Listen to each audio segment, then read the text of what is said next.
Good morning, everyone, and welcome to week number 7, Unit 7.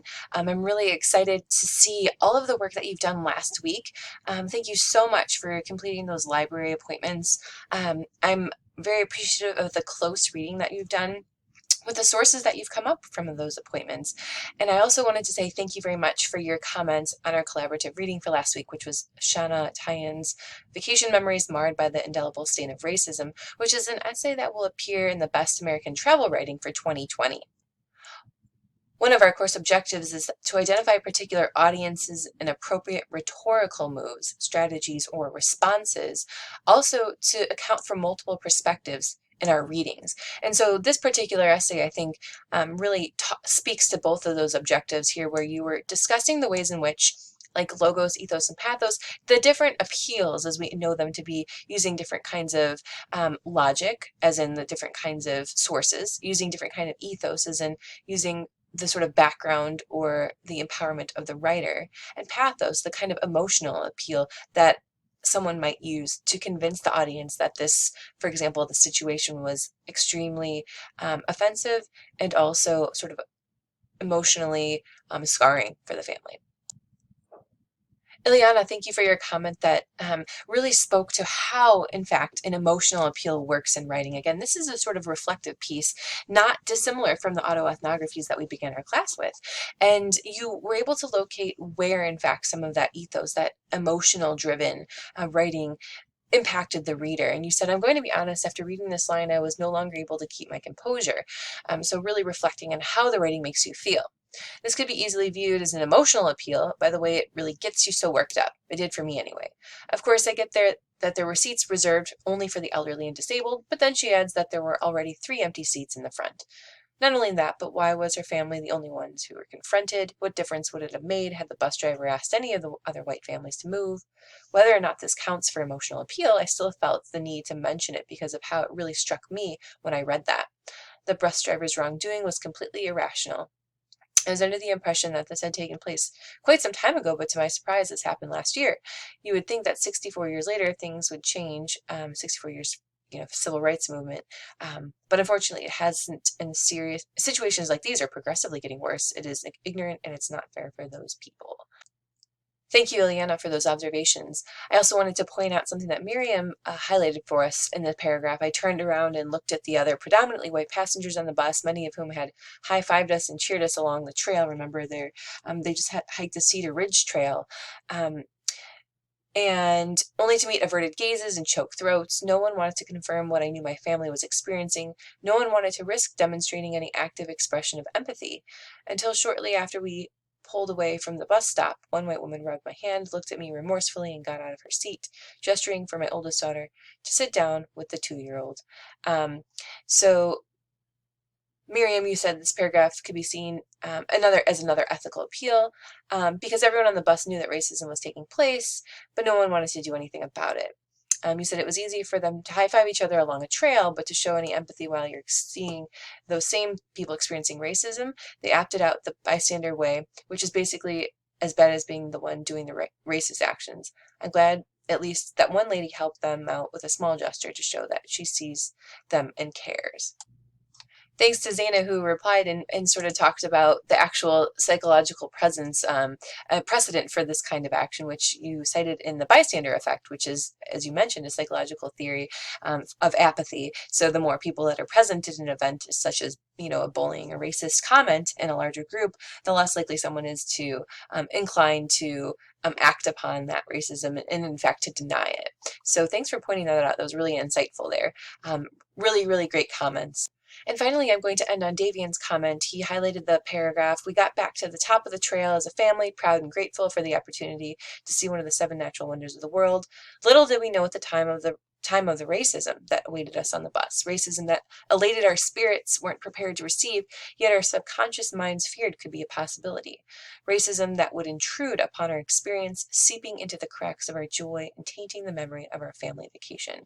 So what, in fact, was the impact, the larger impact of that racism they experienced on the bus, and really it impacted, you said, the entire vacation. This appeal, you said, is specific to pathos. The author speaks of how traumatic a racist experience can feel, like a shadow that never leaves you, only leaves you only notice it when someone points it out.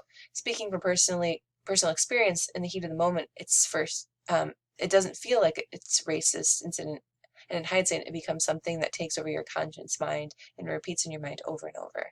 So thank you so much for your insight on that. And I think that this writing really helped us just kind of consider and remind us of that sort of power that we have in our spirits to write our autoethnographies, to write this kind of reflective writing, a really keen thought piece and meditation on, to show the world kind of what these small experiences, how they can resound with others, and how they are very impactful, and sort of life-changing in terms of how we think about a particular issue. We can write about racism, we can research racism, but to have this experience, this sort of witness, and someone to talk about that experience is also extremely powerful. Springboarding off of our reading from last week, thinking about the power of autoethnography to really drive our research, to be sort of the sort of kernel that extends and catalyzes our research. You've done a great job. I'm slowly getting through your library research pages, looking at all the great sources that you've been able to locate at COD. Congratulations on that sort of initial secondary source research. Again, we began with research of the self, then you began looking at primary sources around that particular issue, moving into secondary research. And this week, we're going to be thinking about advocacy. In what ways are people actually doing something about this cultural issue? In what ways are people proposing, engaging with, and creating a community of learners around these particular issues to help prevent them or to alleviate the issues that are created by them? This week, we're going to continue to think about how reflective writing really draws and drives the research and sort of our ideas of how we can have an impact, how our own self-reflection is very powerful in terms of thinking about how we approach particular arguments and research about those particular issues. For this week, I'm excited to share with you another one of the essays appearing in, this is called the Best American Essays. It's not travel writing, it's actually just essays. But this is one of the ones that's appearing this year in 2020. That actually hasn't even come out yet. The edition hasn't come out yet, but we are able to look at some of these essays. The one that we're going to be looking at this week is called To Grieve is to Carry Another Time, a reflection on a writer's experience of his wife's death, and sort of what occurs afterwards, how his feelings of being are sort of skewed as a result. This week, I'd like you to read very closely through this essay. You'll notice that its organization is slightly different than essays we've seen before, and how and why does that matter? And I'd also like you to think about this question as you read. What cultural issue does Salas raise, and what kinds of research and/or reflection does he employ or conduct to drive his essay? Matthew Salas is a very living and active person. You can actually find that he has a Twitter account. And one of the things I'd like you to do is, in addition to leaving a comment that addresses this question here about the kinds of reflection and research he employs in this essay, I'd like you to look at this other website that he's included here, that includes a list of all of the kinds of publications he's completed. One of the things I'd like you to just glance through is A Month of Revision, Necessary Fiction. So our writer here is also a fiction writer. And so on this page, A Month of Revision, Matt talks a little bit about, 20 thoughts to think about revising. One of the things, you might look at any of these here, but I'd like you to kind of go through and see, what does he kind of value in terms of writing, in terms of crafting an essay?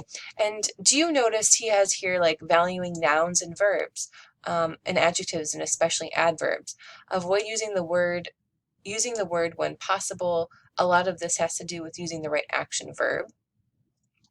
Avoid introductory clauses. Use common words or colloquial words, in new ways is more interesting than using uncommon words in normal ways.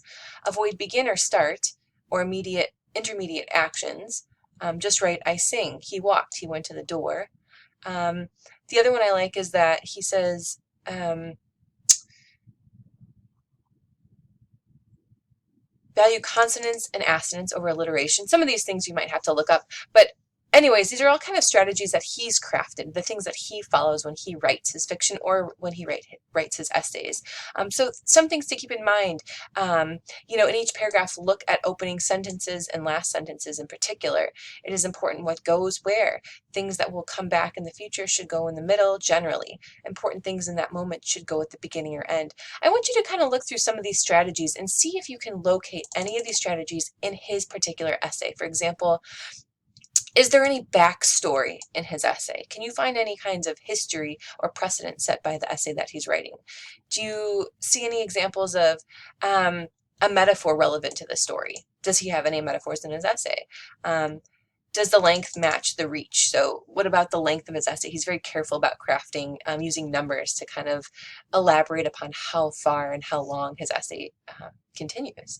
So these are all the kinds of strategies that contained here in 20 different strategies that he uses for writing fiction, but also in writing his own essays. And can you locate one of these strategies, one of these rules that he applies to his essay that we're reading for this week? Can you locate any of these rules here in terms of finding a metaphor, of finding topic sentences? I want you to think about the craft of writing here. So include one comment this week that addresses the question here, the bold question above, and then one question that talks about Salas's strategies for his own writing, trying to link that strategy under the revision with the strategy that we see actually employed in the essay. Please leave 2 replies by Friday. As we near the end of class, we're going to begin thinking about our PowerPoints, the narrated PowerPoints that are the final project for this class. While the first draft does not have to include any narration, I do want you to put together this week a very rough draft of your completed PowerPoint. I'd like you to work through Google Slides to create this PowerPoint. So to do that, click on the link to Google Slides that I include on our Unit 7 discussion board. To create a PowerPoint, just click on the blank slides, and you'll be brought to something that looks exactly like Microsoft Word's PowerPoint, Microsoft Office Suite's PowerPoint. You'll notice a variety of slides and themes to the right here, and so this is something that you can also import different themes by Googling different kinds of backgrounds and different kinds of graphic organizations. For this week, really refamiliarize yourself with our final advocacy presentation, which is really a narrated PowerPoint.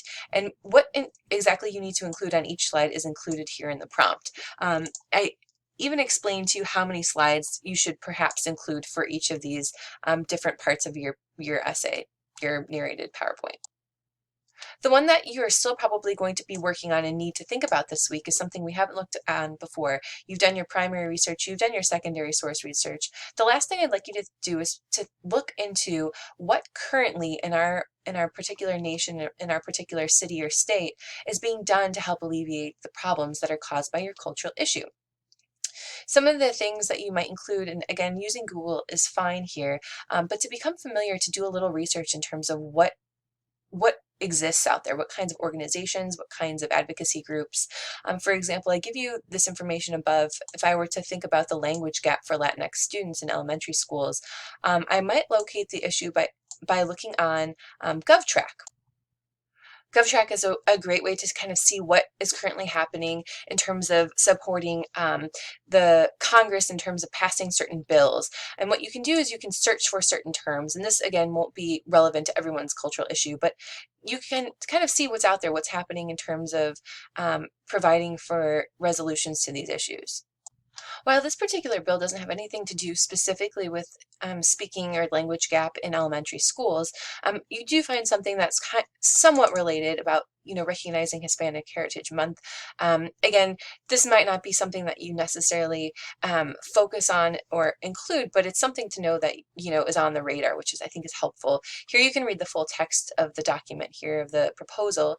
You can also see how it's doing in Congress if it's passed. You can also call or write Congress with regard to this particular issue. If possible, I'd like you to find some region-specific advocacy groups or organizations that speak to your cultural issue. For example, iLatch might be something that I would look into had I been interested in thinking about the language gap for elementary school students in Illinois. This one the Illinois Latino Council on Higher Education could potentially be useful here. Its actually mission is for higher education, not elementary school, so I'm getting closer, but it works collaboratively with colleges, universities, and other stakeholders to increase the access, retention, and advancement of Latina students, faculty, and staff in Illinois higher education institutions. So have fun this week, just trying to look around and see what's available to you in terms of the advocacy or promotion of your visibility of your cultural issue. And please let me know if you have any questions along the way. Looking forward to seeing how these PowerPoints develop. Thanks so much for listening and have a great week.